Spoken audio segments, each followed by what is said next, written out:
Marketing scheme मध्ये सहभागी करून ग्राहकांची फसवणूक केल्याबद्दल माँ गायत्री मार्केटिंग स्कीम चालवणारे सारंगधर यादव पानसरे यांच्यावर गुन्हे शाखा युनिट क्रमांक 2 ने कारवाई केली आहे। प्रत्येक सभासदाला एक 22 इंची LED टीव्ही देण्याचे प्रबोधन दाखवून 9,700 गुंतवणूकदारांचे प्रत्येकी 9,400 रुपये प्रमाणे एकूण 9,11,80,000 रुपये घेऊन फसवणूक केली। सरकारवाडा पोलीस स्टेशन येथील अधिकाऱ्यांनी सारंगधर यादव पानसरे यांना ताब्यात घेतले असून पुढील कारवाई सुरू आहे। 9 कोटी फसवणुकीच्या गुन्ह्यातील मागील 9 वर्षांपासून फरार असलेला पाहिजे आरोपी जेरबंद। गुन्हे शाखा युनिट क्रमांक 2 ची कामगिरी।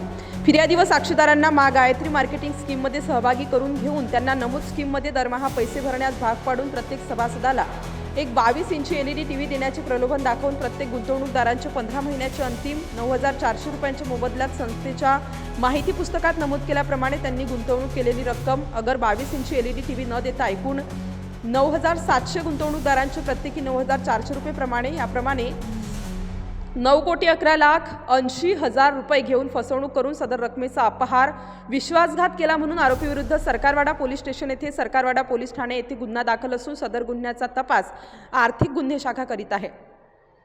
गुन्हे शाखा युनिट क्रमांक 2 कडील पोलीस अधिकारी व अंमलदार हे पाहिजे आरोपी त्यांचा शोध घेत असताना माहिती मिळाली की सदर गुन्ह्यातील पाहिजे आरोपी सारंगधर पानसरे हा पाथर्डी गाव नाशिक येथे आल्याची माहिती मिळताच ताब्यात घेऊन त्याचे नावगाव विचारले असता त्याचे नाव सारंगधर यादव पानसरे वय 36 वर्षे असे सांगितले।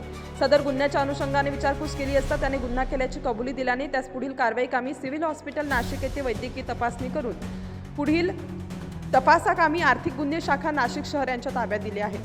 सदरची कामगिरी गुन्हे शाखा युनिट क्रमांक 2 कडील सहाय्यक पोलीस निरीक्षक हेमंत तोडकर, प्रभारी अधिकारी सहाय्यक पोलीस निरीक्षक डॉक्टर समाधान गिरे, सहाय्यक पोलीस उपनिरीक्षक संजय सानप, पोलीस हवालदार मनोहर शिंदे, नंदकुमार नांदुर्डेकर, चंद्रकांत गवडी, वाल्मिक चौहान, पोलीस अंमलदार सुनील खैरनार अशांनी केली आहे। स्टार न्यूजसाठी मोहसिन पठाण, नाशिक।